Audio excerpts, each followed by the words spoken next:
اللہ فرماتے ہیں حبیب میں نے ان سب سے سوال پوچھنا ہے۔ کیا پوچھنا ہے؟ اما کانوا یعملون، وہ جو عمل انہوں نے کیے، وہ جو عمل یہ کرتے تھے، اس کے بارے میں ضرور ان سے سوال پوچھنا ہے۔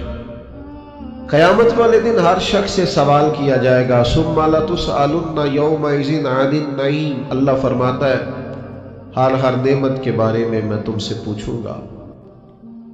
نبی رحمت نور مجسم شفیع معظم صلی اللہ تعالی علیہ وسلم اللہ کے حضور یہ دعا مانگا کرتے، اے اللہ مجھ سے آسان حساب لینا۔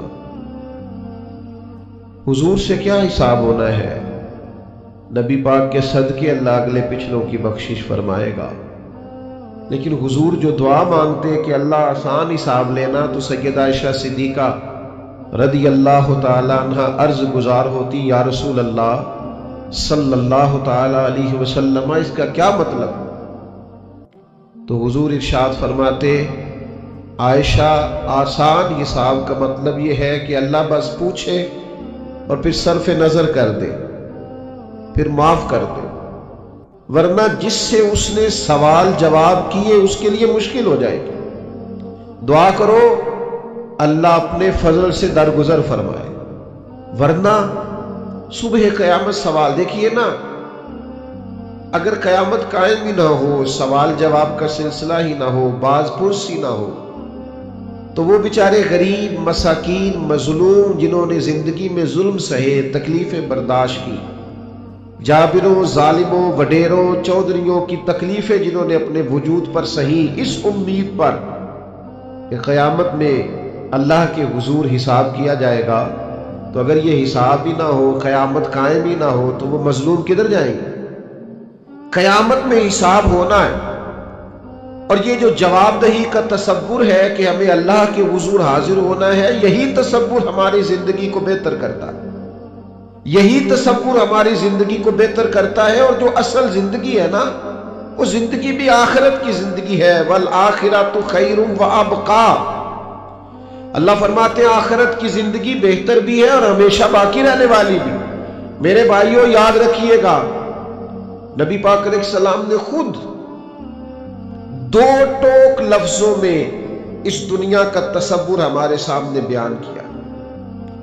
یہ جو لوگ کھو جاتے ہیں نا، مال کمانے نکلے تو پھر کھو گئے، شہرت کمانے نکلے تو پھر کھو گئے، عزت کمانے نکلے تو پھر کھو ہی گئے، اقتدار کے لیے نکلے تو کھو ہی گئے، اور اس طرح بھولے کہ اپنے آپ کو بھی بھول گئے، اپنے رب کو بھی بھول گئے، روز محشر کو بھی بھول گئے، اپنی قبر کو بھی بھول گئے، قیامت میں اللہ کے حضور حاضر ہونا تھا اس بات کو بھی بھول گئے۔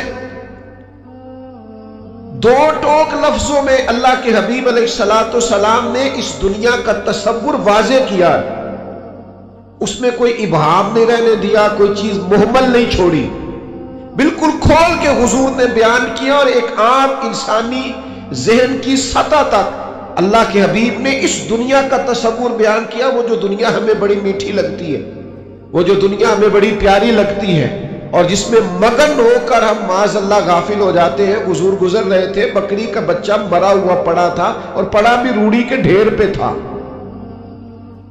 کریم اسے دیکھ کے رک گئے، اور بالکل ایک عام انسانی سطح کے مطابق حضور نے سوال کیا، بالکل سادہ آدمی بدو بھی سمجھ جائے۔ کریم فرمانے لگے، یہ بکری کا بچہ مرا ہوا روڑی کے ڈھیر پر پڑا ہے، مجھے بتاؤ اس کے مالک کی نظر میں اس کی بھلا کیا قیمت ہوگی؟ عرض کی، یا رسول اللہ صلی اللہ علیہ وسلم، جسے روڑی کے ڈھیر پر پھینک دیا گیا ہے، اس کی بھلا کیا قدر و منزلت ہو سکتی ہے؟ تو حضور نے فرمایا، سنو پھر، اللہ کی نظر میں بھی اگر دنیا کے مال کی قیمت مچھر کے پر کے برابر بھی ہوتی، تو اللہ کبھی کافر کو ایک گھونٹ پانی کا نہ دیتا۔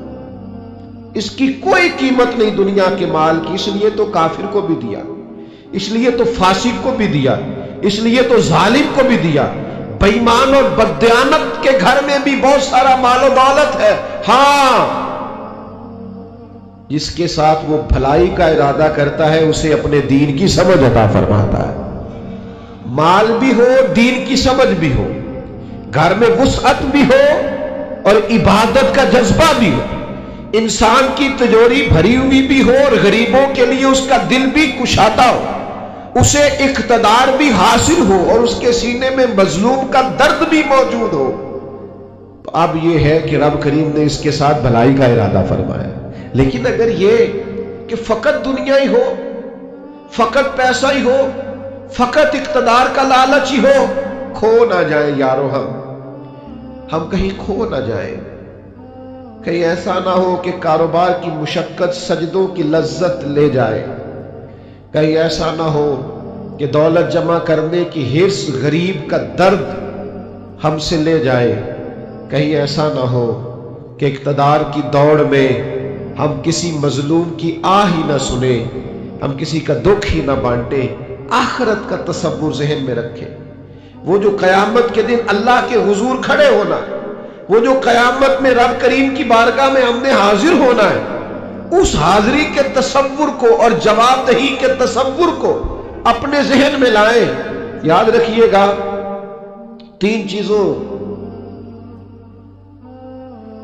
کے علاوہ ہر چیز کا حساب دینا ہے۔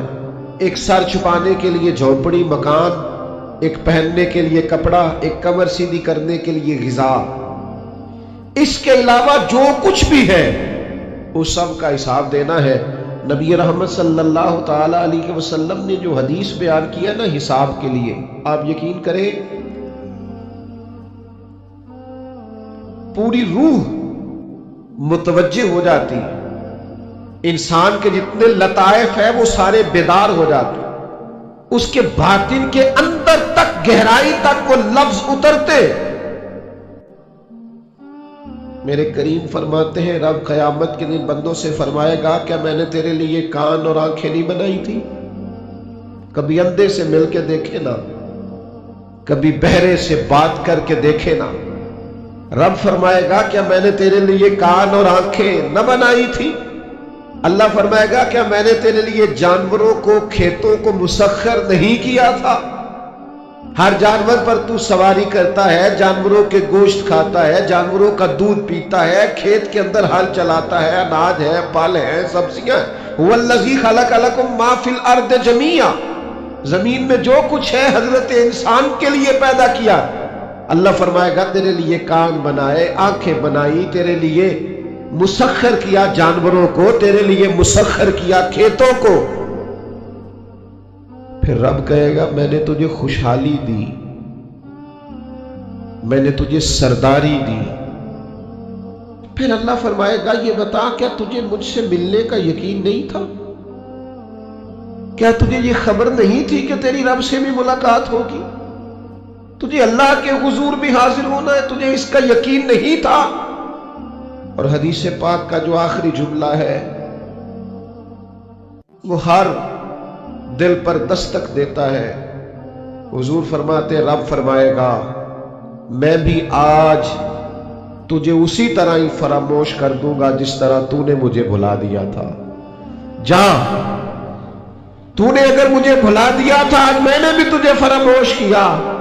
دعا کرو ہمارے ساتھ یہ سلوک نہ ہو، ہم تو مالک کے کرم کی امید پر ہی قبر میں جائیں گے، اس کی رحمت کی امید پر ہی میدان محشر میں کھڑے ہوں گے۔ باقی پتہ سارا ہے سردار نو کیتیاں دا، ایدہ پردہ پایا ہی تیرا پلا اسی، خبر تو ساری ہے، پتہ تو سارا ہے، علم تو سارا ہے، سب سے زیادہ ہم جانتے ہیں کہاں کہاں نافرمانی ہوئی۔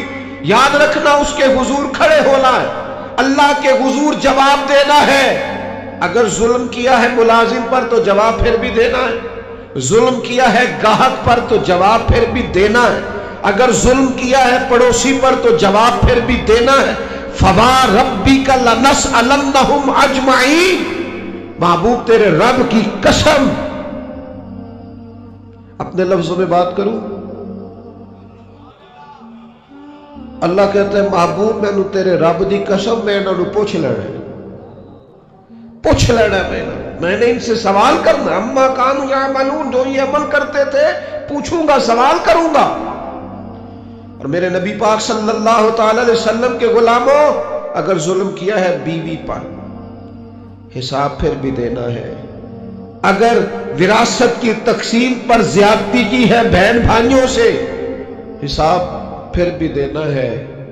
اگر تربیت ٹھیک نہیں کی اپنے بچوں کی تو حساب پھر بھی۔ تم سربراہ تھے ایک ادارے کے، تمہارے پاس امانتیں آتی تھیں، بچے پڑھتے تھے، مجموع کے مجمع تم سے عقیدتیں رکھتے تھے، لوگ تمہیں نیک سمجھتے تھے، ہاتھ چومتے تھے، پھول پھینکتے تھے، تم نے بڑی عزتیں سمیٹی، تم نے خوشحالیاں اور سرداریاں سمیٹی۔ فَوَرَبِّكَ لَنَسْأَلَنَّهُمْ، تمہیں حساب دینا ہے۔ آج بڑے بڑے لوگ حساب کے ڈر سے کانپ گئے۔ بغداد کے شیخ عبد القادر جیلانی حرم مکہ میں سر سجدے میں رکھ کے کہنے لگے مہربانی کرنا مجھ سے حساب نہ لینا۔ خواجہ حسن بصری کہتے ہیں میں حرم میں تھا، اپنے حجرے میں تھا، کسی کے چیخنے کی آواز آئی، یا اللہ معاف کر دے، یا اللہ معاف کر دے، حساب والے دن میرے اوپر نرمی کرنا۔ فرماتے میں نے کہا کوئی گناہگار آہوزاری کر رہا ہے، میں جا کے تسلی دیتا ہوں۔ اور جب میں نے جا کے چہرہ دیکھا، فرماتے کلیجہ پھٹ گیا، وجود کانپ گیا، اور میں اس دعا کرنے والے کے قدموں سے لگ گیا۔ لوگوں تمہیں پتہ ہے وہ کون تھا جو دہائی دے رہا تھا کہ مالک حساب نہ لینا؟ وہ حسین کا کربلا میں تنہا بچ جانے والے صاحبزادہ امام زین العابدین تھے، وہ شیر خدا کا پوتا، فاطمہ کا جگر پارا، تعلیم امت کے لیے حرم مکہ میں اللہ کے حضور آہوزاریاں کرتا ہے۔ مالک وَلِمَنْ خَافَ مَقَامَ رَبِّهِ جَنَّتَانِ، اللہ کہتا ہے جو میرے سامنے کھڑے ہونے سے ڈرے گا میں 2 جنتیں دوں گا۔ امام زین العابدین حرم مکہ میں کہتے ہیں مالک حساب نہ لینا، مہربانی کرنا، پردے رکھنا۔ زین العابدین آپ کا تو پلو پکڑ کے ساری امت جنت میں جائے گی، آپ کے تو قدموں سے لگ لگ کے ہمارے باپ ہمارے دادا جنت میں جائیں گے، آپ کی دادی سیدہ پاک کے آنچل میں چھپ کے تو ہماری بیٹیاں پناہ مانگے گی، ہماری مائیں ان کے قدموں سے لگے گی، تو جنت کے راستے کھلیں گے۔ امت کو تعلیم دیتے ہیں ڈرو نہ، اپنی زندگی سنوارو نہ، اپنے شب و روز پر توجہ کرو، بدل نہ جائے یار۔ اب کچھ اپنی آخرت کا تصور نہ بنائے، کچھ اپنے رب سے معافی نہ مانگے، قیامت میں حساب دینا۔ وہ کہتا ہے تمہیں سامنے، اور نبی پاک علیہ السلام کی احادیث، آثار اور ساری چیزیں سامنے رکھ کے علماء نے ایک نتیجہ نکالا ہے۔ فرمایا قیامت کے دن سب سے پہلا حساب علماء کا ہوگا۔ انہوں نے عزتیں زیادہ سمیٹی ہے نا۔ یہاں ایک دفعہ ایک MP صاحب آئے ٹائم لینے کے لیے، میں نے معذرت کر لی، میں نے کہا میرے پاس وقت نہیں ہے، تو مجھے کہنے لگے لوگ تو ہمارے پیچھے بھی بڑے ہیں۔ میں نے کہا آپ کو لوگ ووٹ دیتے ہیں، ہم پر لوگ جان دیتے ہیں۔ اتنی اگر سعادتیں سمیٹی ہے تو پھر سنو نا، جنہوں نے یہ دعوے کیے ہیں کہ ہم دیندار ہیں، فرمایا پہلا حساب علماء کا ہوگا، دوسرا حساب مجاہدین کا ہوگا، تیسرا مالداروں کا ہوگا، اور فرمایا یہاں تک کہ اللہ تو صبح قیامت انبیاء کرام علیہ السلام سے بھی تبلیغ کے بارے میں سوال کرے گا۔ ہر ایک سے سوال ہونا ہے، ہم اپنی اپنی تیاری کریں قیامت کے روز کے لیے، آخرت کے دن کے لیے۔ یا ایھا الذین آمنوا اتقوا اللہ ولتنظر نفس ما قدمت لغد، اے ایمان والو اللہ سے ڈرو اور ہر نفس یہ سوچے کہ میں نے آخرت کے لیے آگے کیا بھیجا ہے۔ آؤ آج اپنے اپنے اعمال کا جائزہ لیں۔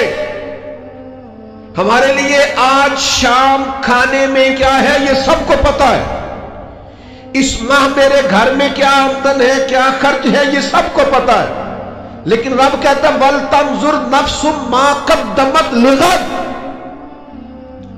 یہ بھی دیکھ تو نے اپنی قبر کے لیے آگے کیا بھیجا ہے، آخرت کے لیے آگے کیا بھیجا ہے۔ یہ دیکھ قیامت والے دن کے لیے تیرے پاس سرمایہ کیا ہے، وہاں جب اللہ کے حضور حاضر ہونا ہے تیرے پاس پیش کرنے کو کیا ہے۔ جناب صدیق کے پاس پیش کرنے کو وفا ہے، امت کی خدمت گزاری ہے جناب عمر کے پاس، جناب عثمان غنی کے پاس سخاوت ہے، مولا علی نے ہر میدان میں تلوار چلا کے اسلام کا جھنڈا بلند کیا ہے، حسین ابن علی نے سر دے کر اللہ کے حضور نظر پیش کی ہے۔ میں بھی سوچوں نا یار، آپ بھی سوچے نا، نعمتوں کی بہتات کتنی، ہماری بھری ہوئی تجوریاں، ہمارے آنگن میں کھیلتی ہماری اولادیں، ہمارے ارد گرد ہمارے دوستوں کی لائنیں، ہمارے دسترخوان پر بچھی ہوئی نعمتیں، ہمارا تندرست وجود، ہماری بولتی زبان، ہماری دیکھتی آنکھیں، ہمارے سنتے کان، ہماری سانس لیتی روح، اس سارے وجود سے ہم نے کیا اکٹھا کر کے اپنی آخرت کے لیے بھیجا، صبح قیامت کے لیے ہم نے سامان کیا کیا ہے۔ اللہ کے حضور جب ہمیں جواب دینا ہے تو ہمارے دامن میں کیا ہے، کیا پیش کرنا ہے۔ آج اپنے دل سے، اپنی روح سے یہ سوال ہمیں ضرور کرنا ہے، اور ایک بار نہیں 6 بار کرنا اور بار بار کرنا ہے۔ نبی پاک صلی اللہ تعالی علیہ وسلم نے ارشاد فرمایا ہے، حضور فرماتے 5 سوال پوچھے گا رب قیامت کے دن، اور جب تک تم ان سوالوں کے جواب نہیں دو گے تمہیں ہلنے نہیں دیا جائے گا۔ ایک یہ پوچھا جائے گا عمر کہاں گزری، سارا وقت ضائع ہو گیا موبائل پہ، سارا ٹائم ضائع ہو گیا خوش گپیوں میں، شغل میلہ، آنا جانا، عمر ساری قیمتی وقت ضائع کر دیا۔ اور پھر ایک سوال، اسی سوال سے متعلقہ دوسرا ہوگا، جوانی کہاں گزاری، وہ ساری کھیل کود میں گزر گئی، لہو و لعب میں گزر گئی، گیموں میں گزر گئی، یہ سوال ہوگا۔ اور تیسرا سوال رب پوچھے گا، بتاؤ نا مال کہاں سے کمایا، ذرائع آمدن بتاؤ، دنیا میں تو تم نے دھول جھونک لی، جہاں دھوکنی تھی یہاں بتاؤ کہاں سے کمایا، اور کما کر بھی تم مالک نہیں ہوئے۔ چوتھا سوال یہ پوچھا جائے گا، بتاؤ مال خرچ کہاں کیا، اور میرے نبی پاک فرماتے ہیں 5واں سوال یہ ہوگا، یہ بتاؤ اپنے علم پر عمل کتنا کیا۔ لیکچر دینا آسان ہے، تقریر کرنا آسان ہے، واعظ کرنا آسان ہے، سمجھانا آسان ہے، فیس بک پر اچھی نصیحت لکھ دینا آسان ہے، روز صبح واٹس ایپ پہ سب کو بہترین نصیحتیں بھیجنا آسان ہے، لیکن قیامت کے سوالوں میں سے ایک معتبر سوال ہے، بخاری میں موجود ہے، 5 سوالوں میں سے آخری سوال یہ ہے کہ جو تم جانتے تھے، جس کا تمہیں علم تھا، جو تم نے سیکھا تھا، جو تم نے پڑھا تھا، اس پر تمہارا عمل کتنا تھا۔ کس کو نہیں پتا نماز فرض ہے، کس کو نہیں پتا والدین کی خدمت کرنا ضروری ہے، حلال حرام کی تمیز سے کون آگاہ نہیں ہے، کون نہیں جانتا کہ میرا رویہ تلخ ہے، لوگوں کو تکلیف دیتا ہے، کون نہیں سمجھتا کہ میری فلاں چیز کی وجہ سے فلاں لوگ تڑپتے ہیں، سسکتے ہیں، روتے ہیں۔ بہت ساروں کو پتا ہے کہ میری بیوی، میرے بچے، یہ کچھ عورتوں کو پتا ہے میرا شوہر، میرے خاندان والے میری وجہ سے تکلیف میں، بہت سو کو پتا ہے میری وجہ سے میرے پڑوسی تکلیف میں، بہت سو کو پتا ہے میری وجہ سے میرے ملازم تکلیف میں ہیں۔ تم سے پوچھا جائے گا اپنے علم پر کتنا عمل کیا، وہ جو تم جانتے تھے، جتنا تمہیں شعور تھا۔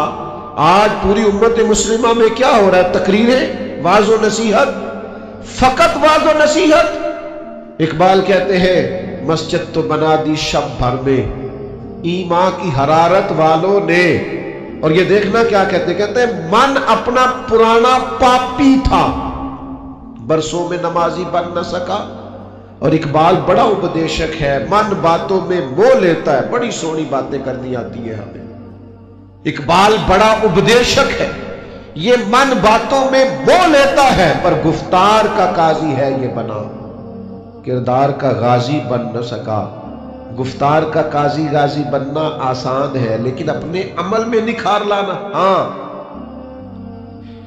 سب سے پہلے 2 چیزوں کا حساب ہونا قیامت میں، یاد رکھیے گا۔ اعمال میں سب سے پہلے نماز کا حساب ہوگا، حضور نے فرمایا کافر اور مومن کے بیچ فرق ہی نماز کا ہے، اور حقوق العباد میں سب سے پہلے قتل کا حساب ہوگا۔ یہ دو حساب سب سے پہلے، اور کچھ لوگ ایسے بھی ہوں گے جن کا حساب آسان ہوگا۔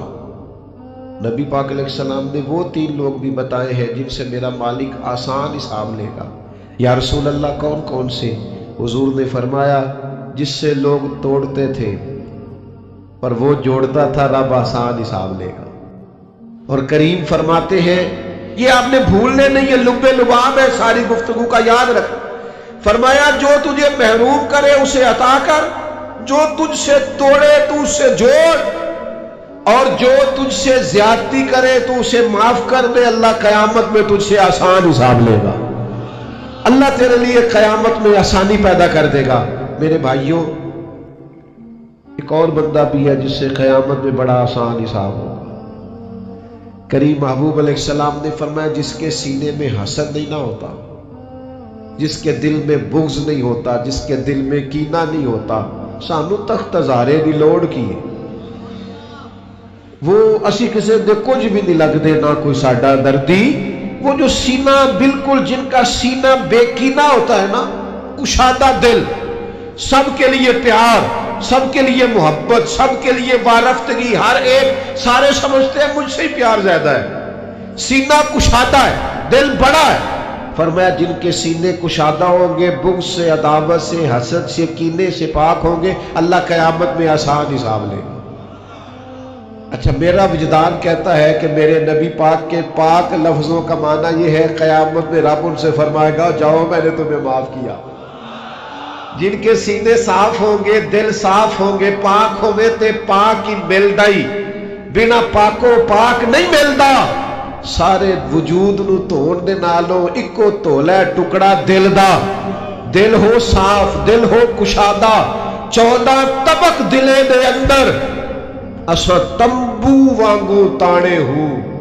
یہ تمبو دیکھ رہے ہو نا، چھاؤں دے رہا ہے نا، جل رہا ہے نا، درویش کہتے ہو 14 طبق میرے دلے دے اندر تے میں تمبو وانگو تانے ہوں، دل دریا سمندروں ڈونگے تے کون دلان دیا جانے ہوں، اسا کیتی ہے جان حوالے رب دے، ایسا عشق کمایا مرن تو پہلو ہی مر گیا باہو، تا مطلب نو پایا ہے، چھوڑ دیے جائے سارے کینے۔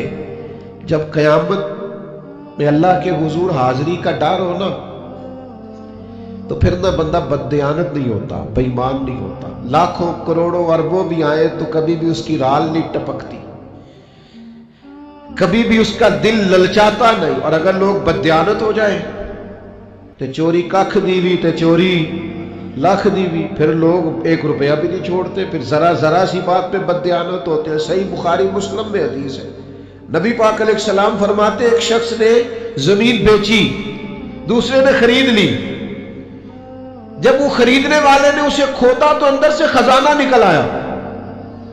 مجھے بتاؤ خزانہ نکلے تو لوگ چھپاتے نہیں پھرتے، لوگ تہ کے اندر نہیں لے کے جاتے، وہ خزانہ نکل آیا۔ اس نے کیا کیا، وہ لے کے اس شخص کے پاس چلا گیا جس سے اس نے زمین خریدی تھی، کہنے لگا یار تیری زمین سے خزانہ نکل آیا، میں نے زمین خریدی تھی، خزانہ تو نہیں نہ خریدا تھا۔ یہ ذرا دیانت کا عروج دیکھو، تقوی کا نور دیکھو، یہ دیکھو باطن کیسے تھے لوگوں کے، اربوں کروڑوں روپیہ، یہ حضور بیان فرما رہے ہیں، بخاری مسلم میں موجود ہے۔ کریم فرماتے ہیں اس شخص نے جا کے کہا بھئی میں نے زمین خریدی تھی، خزانہ نہیں خریدا تھا، لہذا یہ تیرا ہے۔ وہ بھی رب کا بندہ تھا، کہنے لگا میں نے نا زمین بیچی تھی اور جو کچھ ہے وہ سارا ہی بیچ دیا تھا، لہذا نکل آیا تو تیرا ہی ہے، میرا ہوتا تو جب میرے پاس تھی تب نکلتا، لہذا تیرا ہی ہے۔ دونوں میں بحث ہونے لگ گئی، وہ کہتا ہے تو رکھ، وہ کہتا ہے آج کل کیا ہوتا ہے، وہ ذرا مہنگی ہو گئی نا، سڑک گزر گئی، کہتے ہیں مکر جاؤ، زمین ذرا مہنگی ہو گئی ہے، تھوڑا ریٹ اور لگ گیا، خزانہ نکل آیا۔ حضور فرماتے ہیں وہ دونوں ایک دانا کے پاس گئے اور جا کے کہا یار یہ مسئلہ بن گیا ہے ہمارے لیے، خزانہ نکل آیا زمین سے، تو اب میں اسے کہتا ہوں تو لے واپس، چونکہ تیری زمین سے نکلا ہے، تو یہ کہتا ہے میں نے زمین بیچی تو خزانہ بھی بیچ دیا۔ وہ دانا کہنے لگا تمہاری کوئی اولاد بھی ہے؟ ایک کہنے لگا میری بیٹی ہے، دوسرا کہنے لگا میرا بیٹا ہے، کہنے لگا دونوں کی شادی کر دو اور خزانہ دونوں کو دے دو۔ اور میرے بھائی، جب حضرت شیخ ابو الحسن ایک درویش تھے مصر میں، ہر روز دعا مانگتے تھے یا اللہ تاجر کی ان 2 بیویوں پہ رحم فرما، یا اللہ اس تاجر کی 2 بیویوں پہ رحم فرما۔ لوگوں نے کہا حضور یہ کیا معاملہ ہوا؟ فرمانے لگے یہاں مصر میں ایک تاجر رہتا تھا، اسے اکثر و بیشتر تجارت کی غرض سے ملک شام جانا پڑتا، تو اس نے سوچا وہاں نکاح نہ کر لوں، اس نے وہاں نکاح کر لیا۔ مالدار تھا، وہاں ایک بیوی رکھ لی، مکان رکھ لیا۔ اب یہ جو بیوی مصر میں تھی نا، اسے تھوڑا شک گزرا، بیوی بڑی گہری جاسوس ہوتی ہے، اسے سمجھ آ گئی کہ بدلے بدلے سے میرے محبوب نظر آتے ہیں، اسے سمجھ آ گئی کہ دھلے دھلے کپڑے آتے ہیں، وہ کیفیت ہی نہیں پہلے جو رنگ ہوتا تھا۔ ایک شخص کو پیسے دیے، کہا ذرا اس کی جاسوسی تو کر۔ شیخ فرماتے وہ ملک شام پہنچا، اس کے پیچھے پیچھے وہاں جا کے اس نے واپس آ کے خبر دی کہ تیرے شوہر نے تو نکاح کیا ہوا، لیکن اتفاق کی بات یہ کہ اس دفعہ جب یہ سفر سے آیا تو شدید بیمار تھا، بیوی حوصلے والی تھی، صبر والی تھی۔ اس نے سوچا کہ ذرا صحت اس کی ٹھیک ہوتی ہے تو پھر میں اس سے بات کروں گی کہ تم نے مجھے بتایا ہی نہیں اور نکاح کر لیا ہے، لیکن اس کی طبیعت ٹھیک نہ ہوئی، وہ زیادہ بیمار ہوا، حتیٰ کہ انتقال کر گیا۔ اولاد کوئی نہیں تھی، اس بیوی نے عدت گزاری اور پھر جتنی جائیداد تھی اس کا وہ حصہ جو دوسری بیوی کا بنتا تھا وہ سارا اونٹوں پہ رکھا اور مصر سے لے کر شام پہنچی اپنے بھائیوں اور عزیزوں کے ساتھ، اور اسے جا کے کہنے لگی زمانہ تو نہیں جانتا پر میں تو جانتی ہوں نا، اللہ کو جواب دینا ہے، اس کی تو بھی بیوی ہے، جتنی میں حقدار ہوں تو بھی حقدار ہے، لہذا یہ حصہ تیرا رکھ لے۔ وہ کہنے لگی میری بہن اللہ تجھے جزا دے، جس رب کو تو نے قیامت میں حساب دینا میں نے بھی اسے ہی دینا۔ میرا شوہر یقیناً میرا شوہر تھا، میرا اس سے نکاح ہوا تھا، پر اس دفعہ جب وہ آیا تو شدید بیمار تھا، کہنے لگا شاید میں بچ نہ سکوں۔ وہ ایک مکان مجھے دے گیا، کچھ مجھے میرا حصہ دے گیا اور مجھے طلاق دے گیا۔ کہنے لگا کہ تو جہاں چاہے نکاح کر لینا، میری صحت مجھے لگتا ہے کہ اب وقت جانے کا آ گیا۔ کہنے لگی بہن چونکہ مجھے طلاق ہو گئی تھی اب میں اس میں سے حصے دار۔ شیخ فرماتے گواہ دونوں کے پاس کوئی نہیں تھا، پر دونوں اللہ کو جواب دینا چاہتی تھی۔ اس تقوی کا مظاہرہ کیا، فرماتے میرا دل کرتا ہے جب بھی نماز پڑھتا ہوں تاجر کی دونوں بیویوں کے لیے دعا کرتا ہوں، فوا ربک لنسألنہم اجمعین، محبوب تیرے رب کی قسم قیامت میں میں ان سے حساب لوں گا۔ یہ جو آخرت کا تصور ہے نا، حضرت ابو ذر غفاری رضی اللہ تعالیٰ عنہ نے اپنے غلام سے کہا جو بہترین اونٹ ہے وہ اللہ کے رستے میں خرچ کر دو، خیرات کر دو، بہترین۔ شام کو سیدنا ابو ذر غفاری رضی اللہ تعالیٰ عنہ تشریف لائے تو وہ جس اونٹ کے بارے میں آپ اشارہ کر کے گئے تھے خرچ کر دینا، اللہ کے رستے میں دے دینا، وہ بندھا ہوا ہے، اور اس سے جو دوسرے نمبر کا کم، اس سے جو کم قیمت کا تھا، باقی سب میں بہتر لیکن اس سے کم قیمت کا، وہ اونٹ آپ کے غلام نے اللہ کے رستے میں خرچ کر دیا، خیرات کر دیا۔ تو آپ فرمانے لگے یار میں نے تمہیں کہا تھا یہ اونٹ دینا۔ وہ کہنے لگا حضور یہ تو آپ کی سواری کا اونٹ ہے نا، تو میں نے چاہا تھا جو آپ کی سواری کا اونٹ ہے وہ رکھ لیا جائے۔ تو سیدنا ابو ذر غفاری رضی اللہ تعالیٰ عنہ فرمانے لگے میں سواری کے لیے تو تجھے کہہ رہا تھا خرچ کر دے، پر دنیا کی سواری کے لیے نہیں، آخرت کی سواری کے لیے۔ وہ جو قیامت میں اللہ کے حضور پیش ہونا ہے تو میں نے کچھ بھیجا ہوا تو ہو، وہاں میرے پاس کوئی خزانہ تو ہو، آخرت کی جمع پونجی تو ہو، کوئی ہو نا میرے پاس جو میں نے آخرت کے لیے۔ ناراض نہ ہونا، بہت سارے معاملات میں ہم اولاد سے نہیں مشورہ کرتے، نہیں گھر والوں سے پوچھتے، اللہ کے راستے میں خرچ کرتے ہوئے کیوں کہتے ہو مشورہ کر کے بتاؤں گا، بات کر کے بتاؤں گا۔ جب اپنے دنیاوی بہت سارے معاملات میں آزاد ہوتے ہو تو اپنی آخرت کا ذخیرہ جمع کرنے کے لیے کیوں ہم آزادی کے ساتھ فیصلہ